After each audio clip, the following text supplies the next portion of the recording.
live. Loquacious libation. And here we go again. I'm stepping on things already. And you haven't even had anything to drink. I think we're here. Let's see the event. Let's see if we got anybody in the house yet. This is Loquacious Libations, if it is live. And this is Whiskey Wednesday Live. We had a lot of fun with tech stuff last week. That's why we're being so meticulous about it here. But. Yes, as I was driving back to my house, I texted Michael and said, "Oh, bunch of Cox trucks out fixing the lines. Closed one lane of 16th Avenue down." Okay, sure enough, we are live. And As there of we yet, are. I do not see any viewers, but I've got a volume up here. We're getting an echo. All right, one viewer. Lisa Idson, thank you for watching. Thank you, Lisa. Welcome. She is of the Rough and Ready family. Welcome to the Sanctorum. If I remember correctly, Lisa, you were wife of Jimmy's brother. So thank you for watching tonight. Welcome to Whiskey Wednesday. Lisa, tell us, put us a note in the live chat. We have a live chat, right? Yes. What are you drinking with us, if you are? We'd like to know that. We'd like to know that. Also, anybody that's watching it now or later, always feel free to post your pictures of whatever you're having with us tonight, either on our Facebook. That's at Facebook/ Loquacious Libations. Brain freeze there. We hadn't even started. That's another thing I was thinking about. You know what we can? At Renaissance Printing, they're the people that make the big posters for high school kids and stuff. Do we need cue cards? Is that what you're saying? Well, yes. What did my wife call us this week? Laurel and Hardy. Laurel and Hardy, right. Me. That's our newest one. At least you didn't call us dumb and ass. I mean. Right. No, you know what? We should get a little sign for us back here. Our logo and put it up. I have no problem with that at all. I've been actually looking into to possible, like the little cheap neon signs too. Oh, really? Like this thing. Yeah, the all mad here. I'm looking to see if I can find some. I was going to say custom LED one like that. They customize it. I think so. I'll look into it and see if anybody out there knows anything about it. Shoot us. Hey, let us know. Yeah, it's our email is loquaciouslibations@gmail.com. We also, of course, are on YouTube, which, by the way, a lot of activity on our YouTube the past couple of days. Yes, we got our first hunt in, which was a lot of fun. We enjoyed that, and you, if you read the commentary that I typed in there when I edited that video, yes, I am a dumbass. I didn't turn the camera on in one store.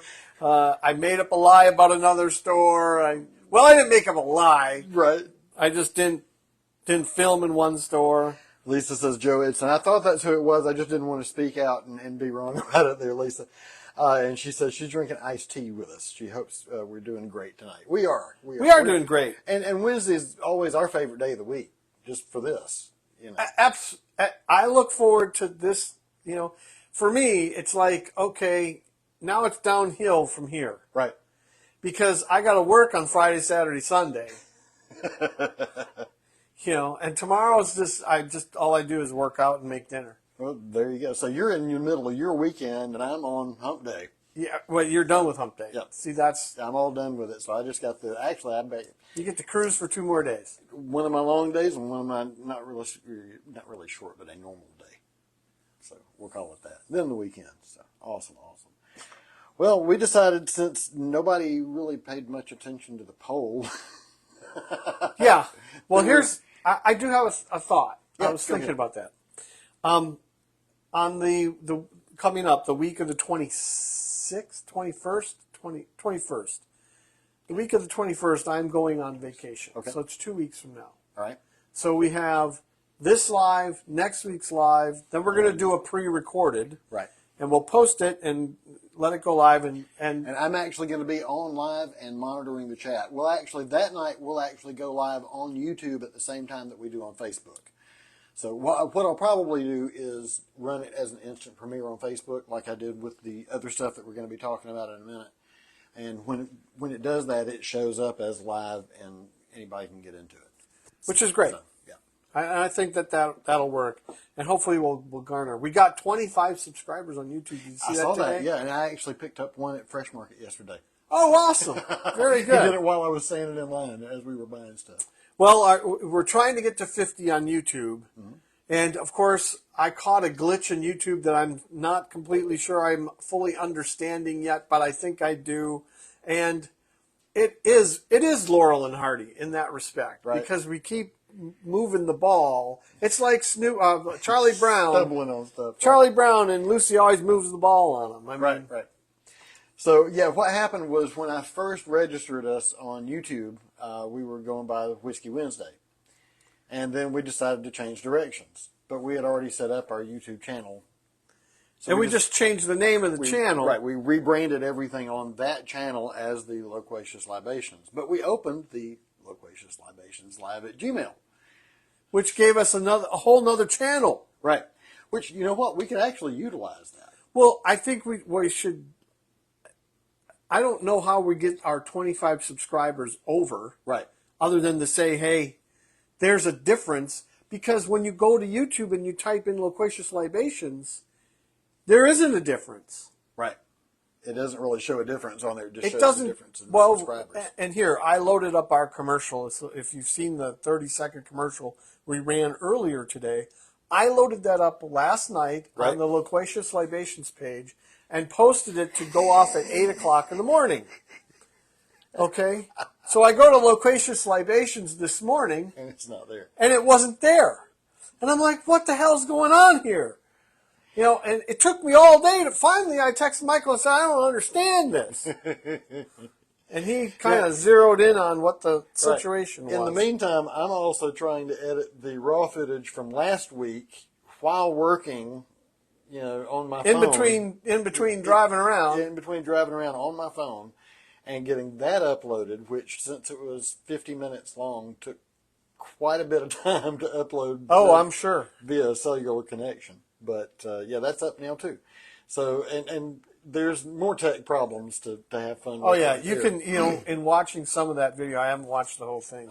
But you see it shudders, you know, slows down. And there was we had all kinds of cable. And it was just not here. It was just not us. It was like this whole side of town. Yeah, it was having problems. And I didn't realize it because my phone is what we actually use for the live recording. So I don't see any of my notifications. But, yeah, Cox was giving error message, not error, but outage messages and stuff. Yeah, and they did have an outage. So we did get our last week's episode uploaded this morning. And so now we have the promos playlist that has our little ads in it. And we have the bourbon hunt, or actually I think I named it bottle hunt. Yeah, no, I think that's a good way to name it. And then our podcast folder. You know, I have another idea for, you know, how many people do we have online? So we have a total of 3. Oh, okay. So they're all listening to our discussion. Right. We'll say on the replay too. Yeah, that's true. Here, remember I said last week, I have a thought. I don't never complete the thought. I go on to something else where I just did it. Doing it again. Yes. All right. Going back to vacation and right. Sorry. Okay, so we have a cocktail this week. We have a cocktail next week, and then the pre-recorded. And then we're pre-recorded, and then I'm back. Okay. So what I'm thinking is, why don't we do? We'll do this week. We can do The Godfather next week, and the pre-recorded one we'll do another. But we can use the rare breed. Okay. Okay. All right. Then when I come back, I was thinking I have 2 blinds that that I'd like us to do. Okay. I have another idea for a blind, so I really have 3 blinds that we could do. All right. Okay, but I think we should spread those out across the fall. And do kind of like we did with the first, and just do a series. And they're all whiskey blinds. Okay. Okay. I'm good with that. One is the surprise blind. The other one is... Scott's got a surprise lined up for me. Oh, yeah, I've got a surprise lined up. It'll be a surprise for you guys, too.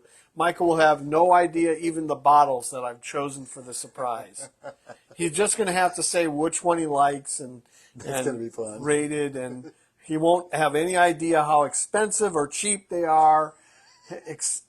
Although, if you guys have been following our channel even for a couple episodes, you know that we don't buy these crazy ass bottles. Right. It's all about the budget thing. It's value proposition. Yeah, value proposition, right? Value there. proposition. Even if you spend a little more on one, is it worth it?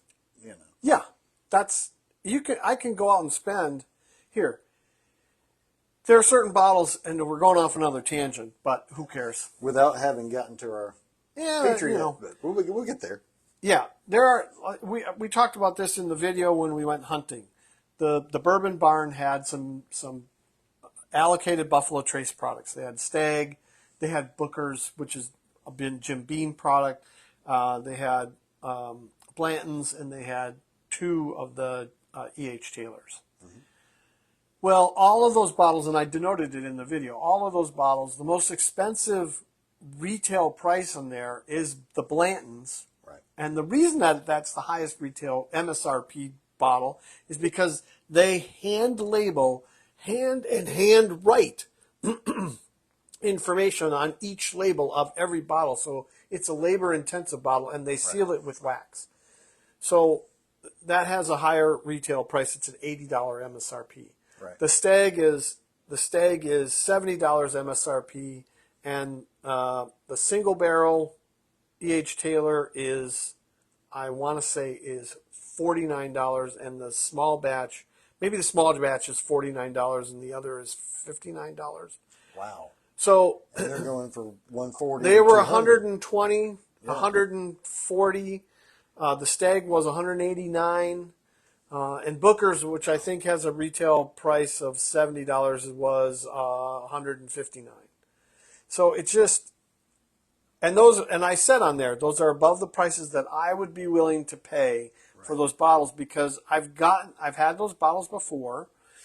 It's a really good whiskey. The Blanton's is way overpriced for the whiskey that's in the bottle. That is a whiskey that's really only worth its MSRP, because it's a very unique bottle. Mm-hmm. And it is a labor-intensive bottle. And if you ever go on YouTube, you can research Blanton's, and you can see the process they go through. So I understand the economics of it. Right. Okay, but the juice in there is not as good as Colonel Taylor, in my opinion. Not nearly as good as the Stag bottle. Right.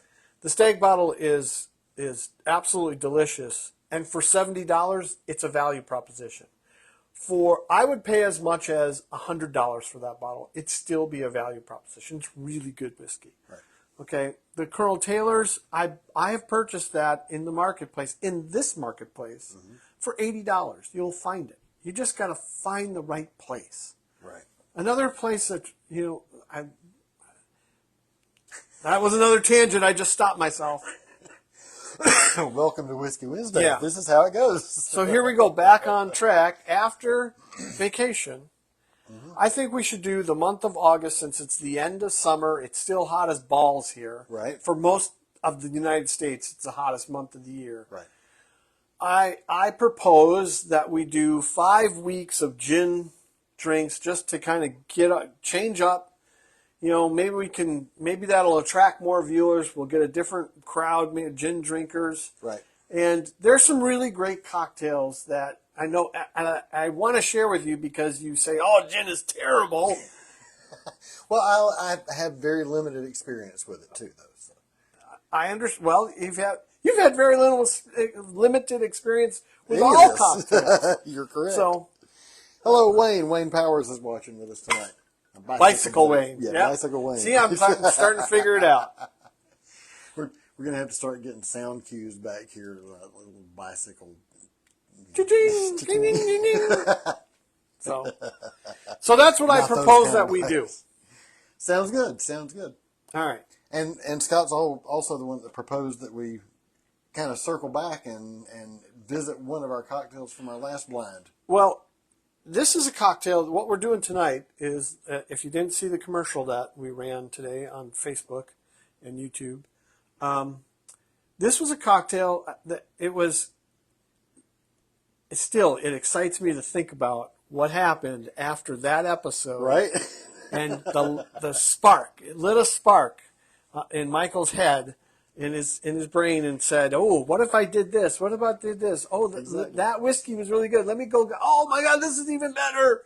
So I was really excited. So Michael then texted me. He goes, "Hey, I made a blueberry lemon smash." Well, he asked me lemon or lime juice with blueberries, and I said lemon because you don't go to the bakery and get lemon or blueberry lime muffins, it's a classic combo. Right. So, and he said how delicious that was, and so I was like, we should make that. Well, here we are. So yeah, one weekend I got and took some of what I learned from the sage over here, and just kind of threw this together. Of course, Scott's got better hands for this stuff, so I'm gonna let him do it while we. I don't know how he figures that out, but we'll go with it. Anyway, he's the one that used to. And we're also tying in the. If you haven't watched the hunt video. We're tying in one of the bottles that we purchased while on that hunt, the Redwood Empire Lost Monarch. Yeah, so bring that a little bit closer up here. How are we doing here? I think we're doing good. All right. Now, Redwood Empire is a craft distillery. Hi, Carmen. I'm going to start out by saying that this bottle of whiskey is pretty readily available in the marketplace. You'll find it from $30 to $45. We paid $33.99, so $34, which is a very good price for this bottle. A lot of the stuff around town, you'll find this bottle for $38 to $42. Yep. And that was Bourbon Barn where we got that one? We got this at Bourbon Barn. This was one of the bottles we bought at the Bourbon Barn. Right. The reason I say this is a value proposition is when you taste this. Number one, if this was a bourbon, it'd be considerably higher price because that's the hot thing right now. Okay. But this is not a bourbon. This is a blended American whiskey. So, what is a bourbon? A bourbon has to have 51% corn. It has to, and then it has to be aged in virgin American oak barrels. Okay, that's kind of the prerequisite for, and it has to be aged at least 2 years. Right. All right. What makes this an American whiskey? Well, it's not, number one, it's a blend. It's a blend of bourbon and rye. Now, why is this a value proposition? Well, one of the things is the bourbon is 3 to 14-year-old bourbon, and the rye is 3 to 14-year-old rye. So you're getting 14-year-old whiskey in this bottle. Right. Now, there's probably this much 14-year-old and this much 3-year-old or 5-year-old or 6-year-old or 8-year-old. I mean, they're all in there. It's just they're going for a certain flavor profile, and they're getting it. The flavor profile of this bottle is very consistent, and it's quite delicious. And this is a really neat distillery, too. It's out of Sonoma, California, which you don't think, whiskey out of California. Right. No, you don't think that. It's a craft distillery. They're in the Russian River Valley of Sonoma County. But think about it. They age wine out there, and it works fabulously. Well, aging whiskey out there works fabulously, too. The reason for it is because they're a very stable environment, but they get very big temperature swings almost every day. So you're pulsing those barrels. Okay, and where the color and a lot of the characteristics come up in whiskey is because that whiskey soaks into the barrel and then contracts out of the barrel with temperature change. And doing that over the course of time. Now, some of the whiskey in here has done that for 14 years. Think about that. Right. So this is a neat company, too. They're housed in a former apple processing industrial facility. They run a mini, what is it called? It's not a pot still. I can't think. Column still, a mini column still. So they are producing their own juice. What's interesting about this company is, of course, they name all of their whiskeys. I think they have 10 or 11 whiskeys. And all of them are named. Lost Monarch is the name of the largest coastal redwood tree in the world. And it's in California. So, and they also have the picture of this guy. Well, that's John Muir. Now, I know a little bit about John Muir because John Muir started his travel through he's a very famous early environmentalist, and he got his start at the University of Wisconsin, where I went to school. Gotcha. So there's a lot of John Muir Building, John Muir Woods, all that stuff is there. And there's 3 schools in the United States for wildlife ecology here at the University of Florida, there at the University of Wisconsin in Madison, and the University of Arizona in Tucson. So, and I only know that because my daughter, that's what she's studying, so she can get a job with the government making no money. Okay, a little bit about this. So all their stuff is inspired by John Muir, and it's all of their labels are a caricature of John Muir in some way. And also, they name all their stuff. Emerald Giant is one of their things. Pipe Dream is one of them. So all of that stuff is just giant. El Presidente is one of them. All the big famous redwood trees out in California. Gotcha. So, and here, think about it. The Lost Monarch tree is as tall as a 33-story building. Wow. Yeah, think about that. That's it's 357 feet tall. Wow. And it's the oldest coastal redwood tree in the world. All right. What the heck else? We talked about it's 55% rye. It's 45% bourbon. 3 to 14-year-old. Yep. The nose on this, when you smell it, you're going to get orange. You're going to get some cinnamon, vanilla notes, spice notes from the rye. On the palate, you're going to get, it's sweet. It's very sweet. That'll go nicely with this then, for sure. Absolutely. There's some spice on the finish. There's a maple syrup note in it, and you get vanillas and caramels. Yeah, so let's get to making. Really good with this thing. Yeah, this is gonna. Sure. That's why I said get this one. This is a great for the price. You can sip on this whiskey, and you get a good sip off of it. This is decent sipping whiskey, and it's a great mixer because of the flavor profile that it brings to the table. Which you even mentioned we have sipped this one the first time. Before we were I've had this before we were broadcast for live streaming, I should say. Right. When we first moved into the apartment with it over here, kind of before that's when my studio was over there. We'd sit here and just jam out whatever the heck we wanted to listen to that night. Usually, or figure out. I mean, we did a bunch of that stuff. Yeah, usually either I know what I need. Led Zeppelin, Dream Theater, or Simple Syrup. Simple Syrup. Yes, that's correct. I forgot to get that for you. So this cocktail is a really simple cocktail to make.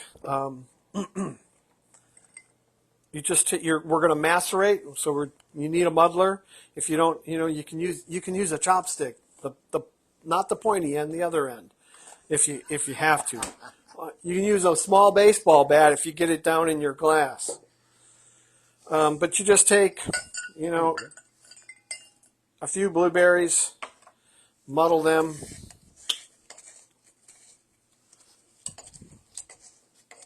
There is your simple syrup, sir.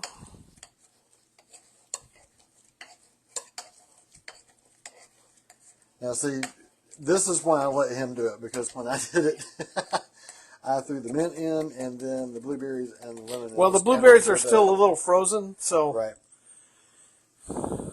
Now, I just kind of did it all together with the whiskey, and no order to it whatsoever, except for putting the fruit in first, then the liquor in. Here, you know what? That just basically just comes from the little bit of experience that I have 40 years ago as a bartender. And something that I would never do professionally again. Because I'm too old for that shit. There you go. The other thing, speaking of that, Elizabeth agreed with me when I said, the Hatter and I decided that we have one other thing. We figured out we have another thing in common. And that is, we both have the gift of hospitality. And she looked at me and she goes, yeah, you know what? You're right. Holy crap. Whenever your wife agrees with you, that's a win. There you go. All right. About a half an ounce of simple syrup. We're going to take some mint. That's one of my favorite parts of this also, is that it just adds a whole new profile to the blueberry and the lemon combo. You know. Of course, when we had it the first time, we did lemon only. And then we need whiskey and ice. Now, Wayne Powers, if you're still out there, this is where the, I guess, Smasherita came from too. I also did an experimental Smasherita, and we're going to do a little extra content and do that for you one time too. You know, maybe that's what we'll pre-record. All right. Sounds like a plan to me. Yeah, I will say this. Tequila and me do not get along. Well, see here. Why don't we do it this way then? I can have a whiskey Rita. Exactly. I was going to say we'll do it two ways with it. And because, I mean, that's a popular drink for... As far as the tequila goes, I'm just going to use whatever I've got in there, and I think it's Margaritaville Silver. You want to fill your glass with ice? Sure.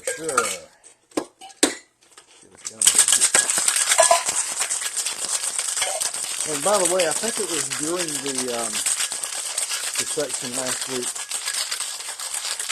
when we had no audio that we initially mentioned our new ice bucket back here too.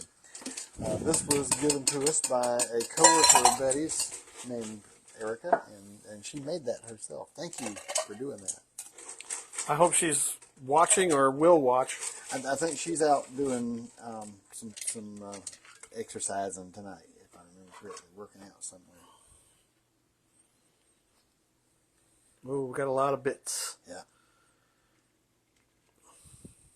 And you know what? When I did it, I didn't have a second strainer, so when I did it, it was just single strain too. A lot of bits. You know what's funny is I can honestly say this is the first time I made this cocktail because in Wisconsin we just really don't get blueberries. I mean, they're just not as prevalent as they are down here or on the east coast of the U.S. I mean, they grow them in Wisconsin, but not that much. What do we get? Lots of raspberries. Lots of raspberries there.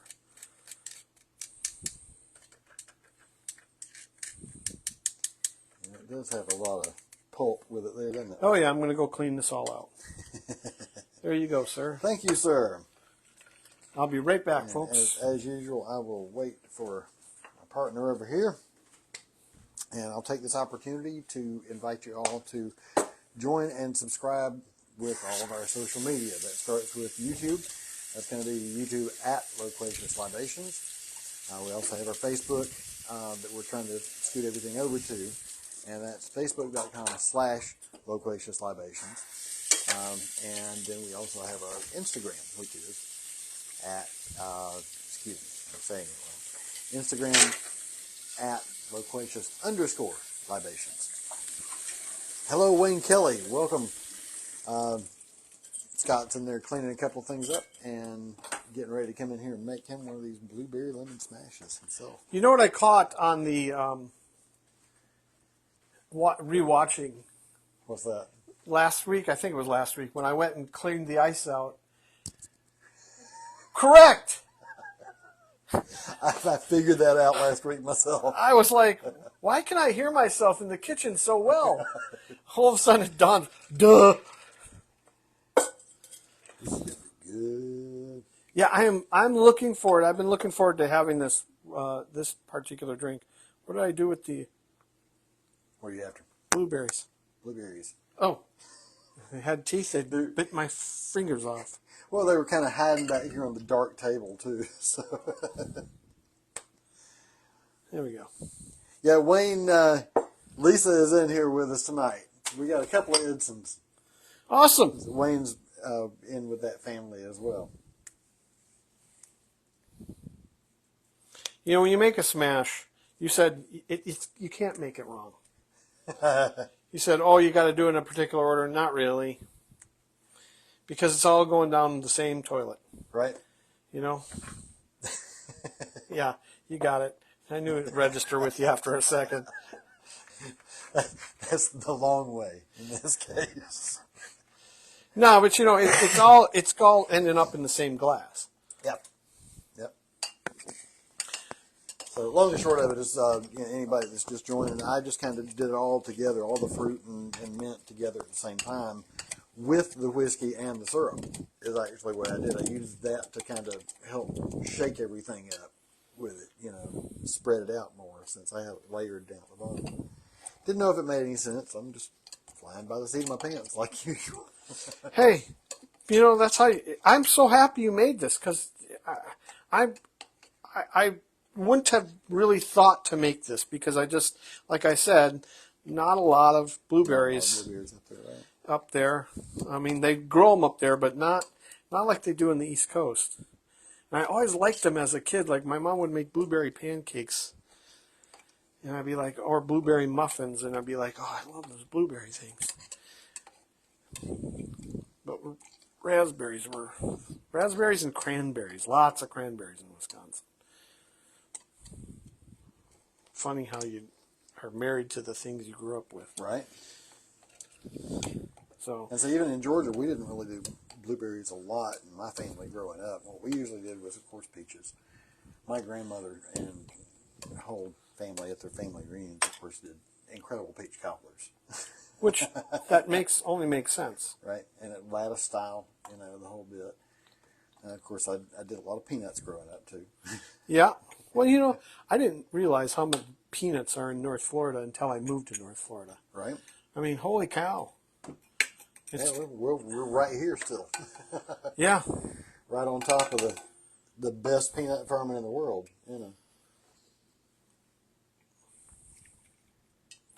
Oh, man. There's that dead air we always despise. Yeah. That's all right. I'm enjoying watching. A crappy bartender make drinks. I could say I was a decent bartender at one time, but that was, like I said, 40 years ago. I used to be able to do this with one hand. I could do two at once. Oh, man. I'd be afraid to do two at once now. If I was doing that over here, I'd be like knocking shit off the wall. That's another reason I let you. My hand is so damn cold. On spot. Oh, wow, that's cold. Especially being the stainless steel, I'm sure more than the glass one that I had for us last time. There we go.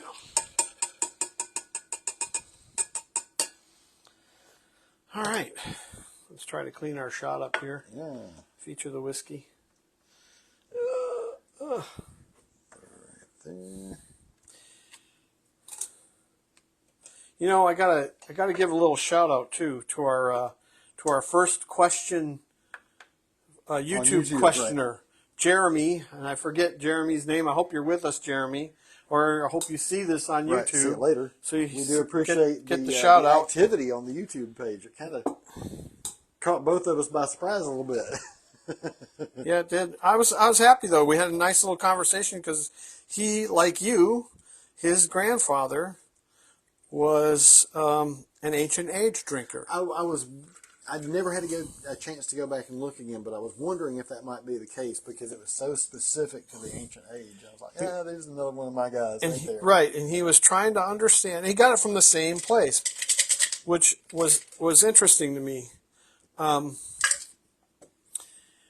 What was interesting too is he was just trying to figure out really, why Buffalo Trace would make benchmark if it was the same thing as...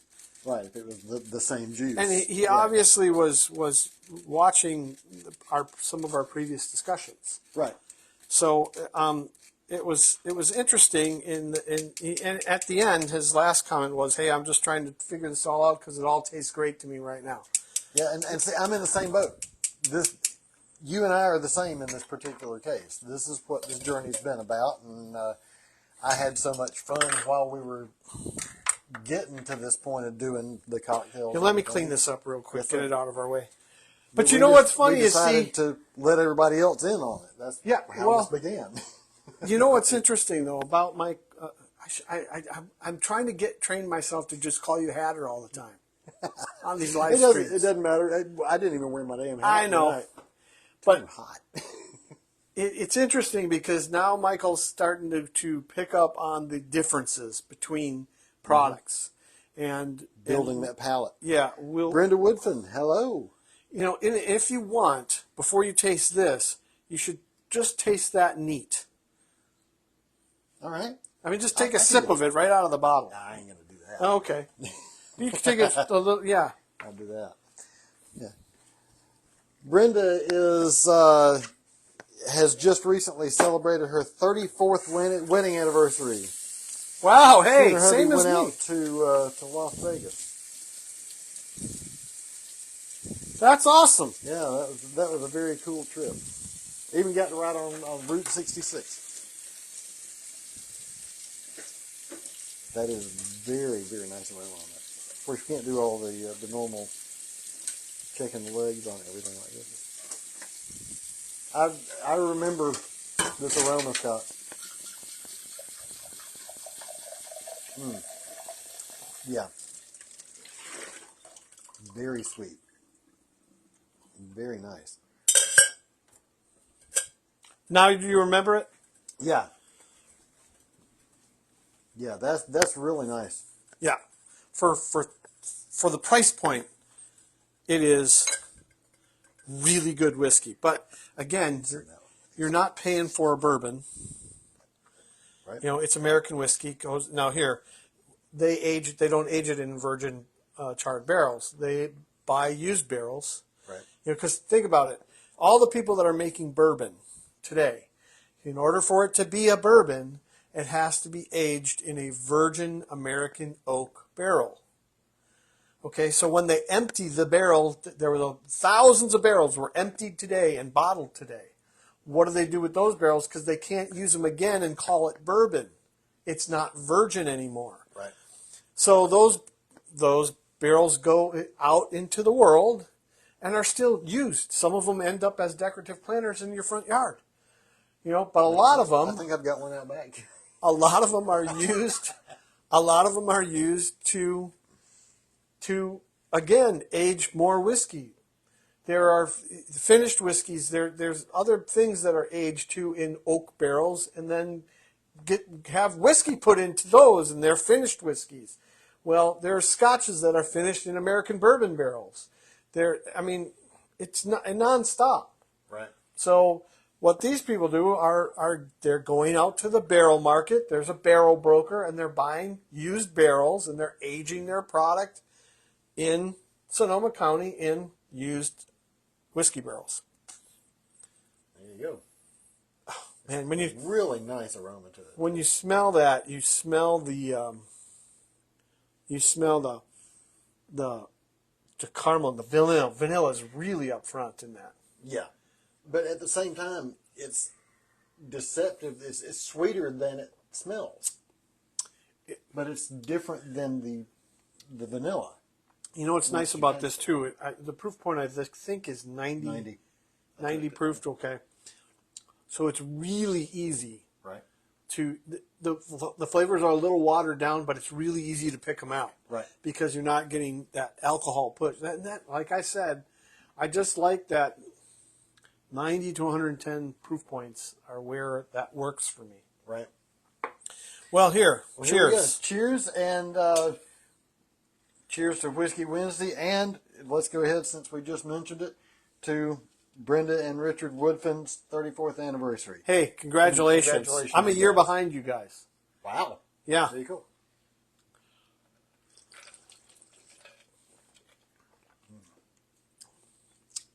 That's nice. Oh, that's tasty. You know, I thought the blueberries were going to be much more forward. They're not. They're in the back. No, as a matter of fact, the first time I did it, I used too much lemon and had to back the lemon off of it a little bit. I almost feel like that's the case here. I should have used all of them up. But not you get the blueberries. Mm-hmm. Oh, it's there. But it's in the now back. This is almost more of a... and then that mint comes across your palate. Yeah. This one almost comes off more as a lemonade with a little blueberry back. Yeah. With the other kicks in it, of course. Yeah. You know, and this whiskey really complements it. You were absolutely 100% right. Yeah, that one would. And the other one that really complemented it nicely was the Maker's 46. That's 46, lots of caramel in that, yeah. But the Knob Creek was really good with it. I used Knob Creek 9 the first time. And it was really good with it, but it complemented it so much more when I did a blend of the Knob Creek and the Maker's 46. Because I had about an ounce left of the Knob Creek. Oh, okay. So that's an interesting combination. Yeah. Didn't give those whiskeys any time to blend. No. Kip Bell is watching us from New Jersey. Now, Kip is a friend of mine for, oh my gosh, 30 plus years now. He was a customer of mine at a little music store I ran up in Douglasville, Georgia. Well, that's great. That's a nice reconnection. Yeah. Kip, thanks for joining us. Yep. Let us know what... A fine musician, too, by the way. This guy, you put any stringed instrument in his hand, and he can figure it out. So he's a luthier's best friend. Yeah, probably so. Yeah, okay. But, yeah. Kip, I would love to have some of your material to play sometime on this, too. You know, just to hear him play. He plays like bouzouki. And if I'm saying that right, I hope I am. Mandolin, just, I mean, anything you put in his hands. Hell of a guitar player, too. That's awesome. But yeah, I met him, like I said, about 92 or 3. I was managing a music store in downtown Douglasville, Georgia. And he would come in, and what I remember was him being a huge Nirvana fan. Well, at that point in time, they were crushing it. And they really came on the scene in the early 90s. If I remember correctly, at one point, Kip, we got a Fender Jag-Stang in, which is a cross between a Jaguar and a Mustang. Okay, I was going to say... And it was something that... I'll have to say that I know guitars. I mean, because I think they're cool. Yeah. I mean, same here. I can't play one with a shit. But that's interesting. Yeah. That's an interesting combination, too. And Kip, is that correct? Was it a Jag-Stang? I want to say it was even seafoam green, the color on it. So typical, really nice. Classic vendor color.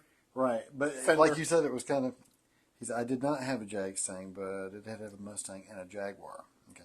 Yeah, I thought that we got a Jag-Stang in at the store, if I remembered, and you being, all on about it. I didn't remember specifically what it was, but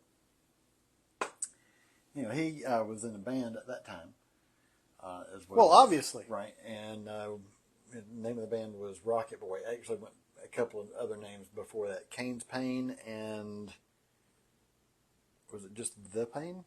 Kip, I don't recall off the top of my head. Anyway, they were a Christian alternative band. I told you this story. When you said that, the light bulb went off. You saw that. Yes, I can remember actually walking the lot and you talking about them. Right. So my fiance and I and Lee went to go see them one night. Now Lee was freshly saved at this point. Okay. And so we went freshly baked. Just out of the oven. Right, just out of the oven. And so we go into the Strand in Marietta, which is this little bitty on the square theater. Okay. It's really bigger on the inside than it felt like on the outside. Okay. Typical Georgia town square type thing. It was this theater that had a mosh pit down. So they're up there playing, pretty heavy Christian music. And we walk in and there's all kind of people in the mosh pit just slamming into each other. Everything. The Lee walks in and goes, "What? Are these people really slam dancing to Christian music? I love Christ." You know, kind of let me whack the crap out of that. But that was a lot of fun, and you guys were awesome. I'm hoping that that your partners get in on this at some point too, Trey and Slade. Yeah, hey, that's something I always say. Thanks for reminding me. Ding! Like, share, and subscribe. We still need 25 more subscribers, so talk to your friends. Right. If they want to join at the us. halfway point. We can start casting truly live from YouTube when we get to 50 subscribers. Yes. And what we're planning on doing is simulcasting. I got He says, yeah, we had mosh pits. Some I started, he said. From the stage, right? Going to see little bands, smaller unknown bands was some of the best concerts I've ever been to. Yeah. Absolutely. It's like watching it. I equate it to this. I don't know if anybody's a football fan here, but anybody can go and turn on their television and watch a game on TV. My favorite football games that I've ever watched have been high school football in person. I just, for whatever energy. Is they're playing to play, not playing for money. They're just playing because they love to play. Mm-hmm. I mean, I like the league where they play for pay. Right. Okay. I mean, that's such a different game. And where you're going with this, I can feel that. The same thing goes with bands. Yeah. It's great to hear somebody on the radio and go see a huge concert and all this kind of stuff. But there is nothing like that culture of going out, part of the cocktail culture even, going out to a local bar and seeing a live band, people playing real instruments and singing in real time. And you have no idea before you get there whether they're good or not. Right. You just go. And even once you're there, anything goes. I mean, they could be having a good night. They could be having a bad night. Right. You could go see a bad band that's having a good night, and it's a pretty good show. My very first gig, and I love him to death. He was my brother. Rusty was our guitar player. And one night up on stage, he and I had been kind of at odds at each other because we were a classic rock band. Uh-huh. And really? Right. So I never would have imagined that. Exactly. But he wanted to play Ice Ice Baby. So he wanted me to learn the piano part for Under Pressure. Ding, ding, ding, ding, ding, right. ding. And I said, look, I'll do Under Pressure all day long. I'm not playing it for Ice Ice Baby. No, not doing it. Well, we'll just fire you then. Well, go ahead, fire me. I mean, we're in the middle of a gig and we're talking like this between break. He's had a little too much drink or whatever. You know how kids are. We were kids. Well, yeah. 21, 22, Yeah, you think you're smarter than you are. Right. So I'm just kind of laughing it off. I get back up on stage. Now, I'm playing this little bitty keyboard, but I'm sitting down, behind it back over here. And his guitar amp is right next to me on the stage right here. So he gets out there, he gets his ass on his shoulder. I'm going to fire you. All this kind of stuff. Well, I said, go ahead, fire me, man. He gets 21 feet off of the stage using a 21-foot cable. Pulls out of the amp right next to me. Right. He looks up, he says, plug me back in. And I said, my hands are busy. He had to come back up and plug himself back in. Yeah, But anyway, here war stories. That's karma. But that's karma coming to visit him real quick. Because if he hadn't been a dick, he would have stopped and plugged him in quick. God bless him though, because he ended up a couple of times. He came over to the house after gigs, and ended up hanging out with us and this guy named Robert Crump that I'd gone to high school with, who was one of our roadies. And he would get too drunk to drive home, so he would crash on the house, couch. right? Yeah, we'd sit up and listen to Eddie Murphy or Richard Pryor or George Carlin tapes, and just sit there and laugh your asses off. I mean, to the point where we could not breathe. And I only knew him for about 3 months. He ended up going out one night and on his way home at 4 o'clock in the morning had a car accident. And I won't go into the full details of it or anything, but he had a car accident and was killed. That's terrible. Yeah, it's so unfortunate. 3 months after his 21st birthday. Oh. But and that one hurts. That's the downside of this stuff. Yeah. I don't care what color or flavor you're drinking. Absolutely. It's the downside of this stuff. Yeah. So do not do this and drive, whatever you do. No, part of our responsibility is really to say things like that. It's like be smart. And we've always said this is not about drinking. This is about the friendship. This is about making time to get together with each other and with you each week, our friends. From now and let the madness out there. And I'm sorry, I didn't mean to dampen that really funny story with Rusty. Yeah, of course, Mister, I'm bringing death to your door. Rusty knows that I love him to death, though, and he's right there. He's enjoying us doing this. He's probably drinking right with us. Yeah, he probably is. Brenda comes back. She laughed at the story and then said, "That's a terrible story. So sorry about that." Yeah, I'm the guilty one there.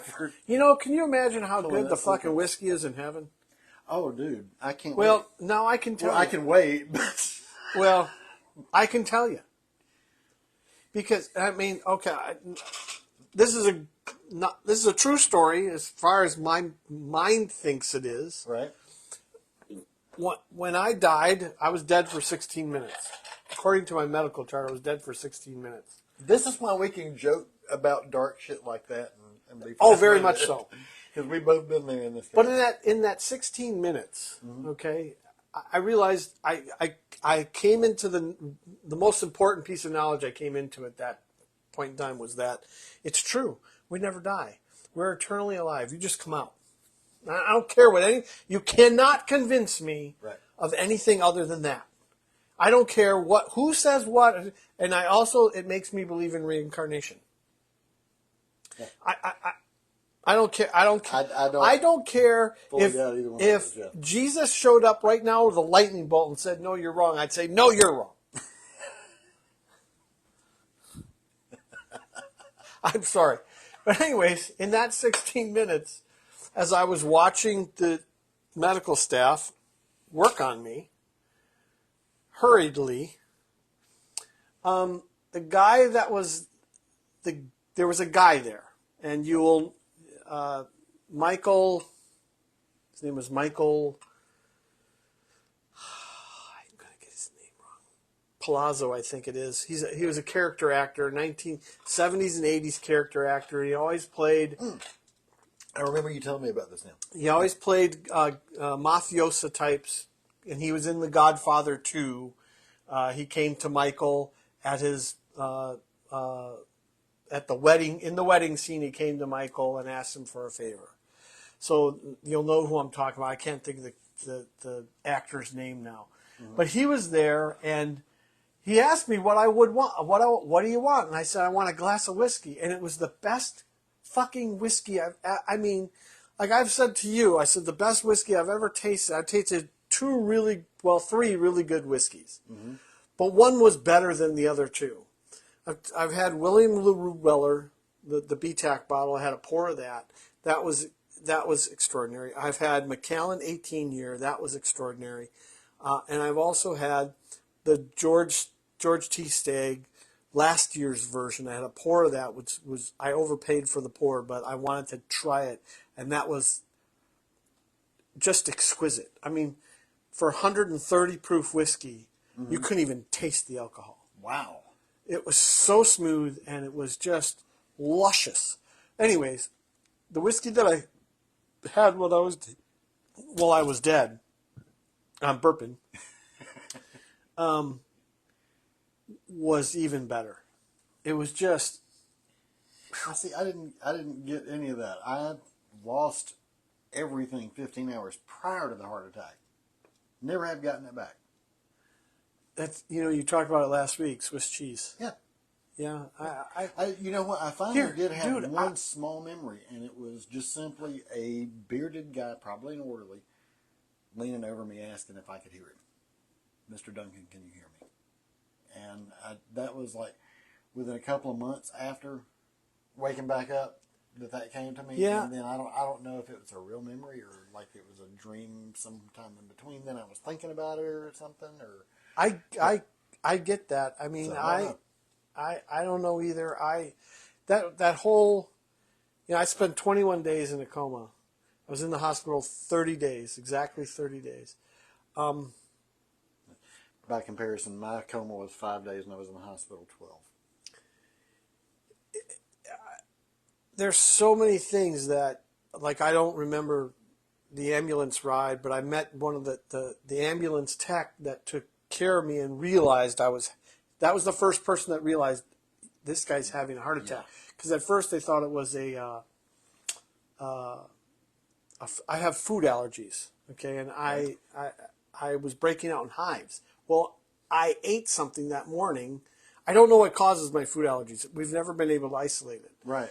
But I ate something that morning that broke me out. So I had hives all over my body. Mm-hmm. So she thought I was going in and out of anaphylactic shock because there's so much histamine.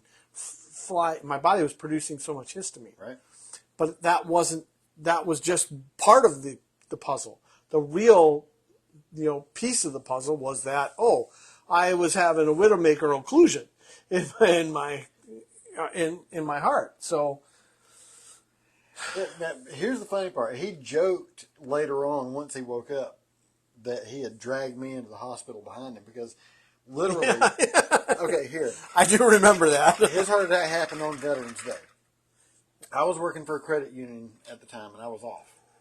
I was like out and about doing something. I got the call from your wife, that you were being rushed to the hospital. So I go down there. I hang out with you. I meet Alex for the first time. Alex was our pastor at Servants of Christ. And, all this kind of stuff. And later on that evening, I ended up in serious pain myself. And damned if I didn't follow him into the damn hospital. I went in for emergency gallbladder surgery that same evening. That was crazy. Yeah. Because I remember Jennifer telling me that after I had woken up. And I was like, what? I mean, when you come out of a coma, too, you were a little disoriented. Well, I can remember the first moment I woke up. I looked out the window. Now, in a former life, and I think I told you this story already. Yeah. Okay. Well, we'll share it if that's all right. How are we doing on time, by the way? We're at 9:30, so we're right at about 1 hour. We go long a little sometimes. All right. Well, I'll tell the story and we can wrap it up because it's a funny, it's a cute story. In a former life, before I moved to Florida, I worked in the finance business, and I was located in Washington, D.C. Thank you, Lisa, by the way. I'll tell you her comment. Was a very good business, and there was a place, however, right down the block from us I was located on K Street and Wisconsin Avenue. Well, just up the block from us on K Street was a facility for people that were in prolonged comas.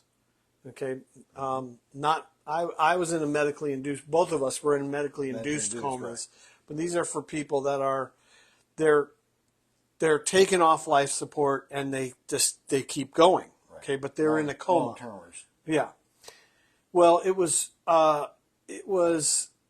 run by the Marriott Corporation in concert with Georgetown Medical Institution. Okay. Well, when I woke up, I could see out my window, but in my pea-sized brain, I was seeing the Potomac River, and I thought, oh my God, they stuck me in that fucking place. And I'm like, there's no way and I blamed my dad. There's no way my dad, because I know that my wife would be so shaken up by whatever this was that she wouldn't be able to make this kind of decision.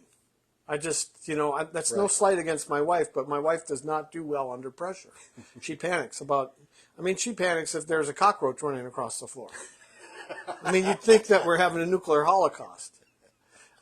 And we are in Florida. So let's be honest here. Oh, that happens often.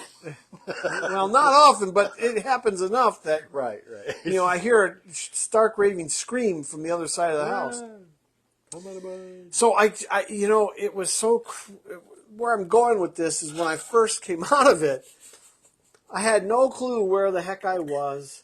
I had no idea how, I knew I was in some kind of medical facility, and I'm like, the first question you ask is, how long have I been here? Have I been here? Because you have no idea. Have I been here for 10 years? Have I been here for 10 days? I don't know. Wayne can probably relate to this too. Wayne Kelly. Oh, really? Yeah. Like I said, his heart attack was literally like the week before mine. Oh, my goodness. I had told him, you know, I'm glad you're okay and everything. And then, like, within a day or so, I was down myself. That's crazy. Yep. So, what was the comment?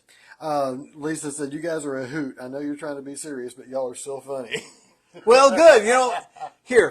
That's what we're here for. Going back to what Michael was talking about earlier is the world is getting crazy. It's only going to get even off the chain. I think by the end of this month, everybody on the planet is going to start seeing how crazy this planet is. Mad as a hatter, I'm telling you. Mad as a hatter. But that's why, I think that's probably one of the biggest reasons we decided to do this is because we get together for this purpose. Hey, we're just getting together and having a good time, joking and laughing. And it's a different kind of crazy. It is a different kind of crazy. It's a good kind of crazy. It's good crazy. It's bonkers. And what's the saying? saying? We're all mad here. We're all mad here. And the saying about bonkers, all the best people are. Yes, that's correct. And that's all of you, and of course us. And we're all mad here. We're all mad here. We're having a good time. I'm the only one that's literally mad all the time. So.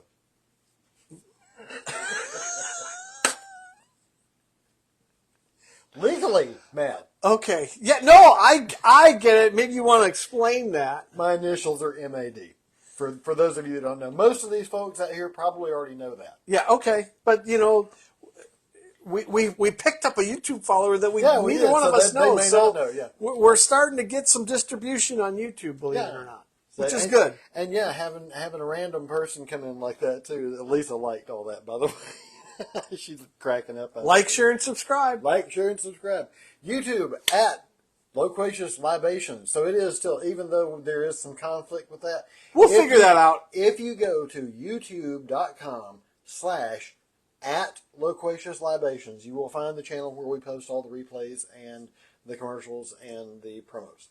I mean, the promos and the hunts, because we have some hunts coming up. Fortunately, I was able to locate the bottles that we were looking for. There's some other stuff that's coming up. I'm going on vacation, so I plan on doing some hunting. Right. I'll take my GoPro with me, and we'll talk to some store owners and see what we can get. And there you go. And I'll kind of do the same. I might even go out and do a hunt on my own, because I have a selfie stick around here somewhere. Speaking of that, you know what? If you want to, I was thinking. We joked with my wife because she called me while we were at the conclusion of our hunt, and she said, "Where are you?" She thought I'd be home by that point in time. And of course, I told her we were in a town about 40 miles away. And she was like, "Are you joking me?" And I said, "Yes, I'm joking you." I let her off the hook right away. You know what we should do, though? Maybe this Sunday... Let's go down there. Yeah. There's 3 or 4 really decent stores down there we can just go pop in. Plan to me. Yeah, we'll make another hunt video. We're looking for the same 2 bottles. Yep. Here, Very Old Barton and Early Time. Very Old Barton, 100 proof, bottle and bond. There's a difference now. Very Old Barton is discontinuing their bottle and bond, but they will still produce a 100 proof product. Is my understanding now.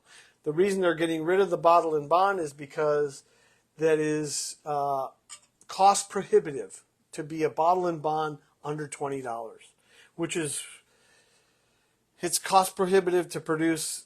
The marketplace is looking for high proof whiskeys, and if you can get them at reasonable prices, and we just really kind of confirmed this week that the rumors are true.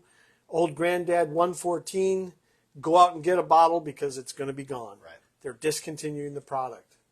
So, and it has... If you like it, get you a couple. Has everything to do with the economics of the whiskey business, of the whiskey market. I mean, I'm sad to see my old favorite go away. The one I grew up with.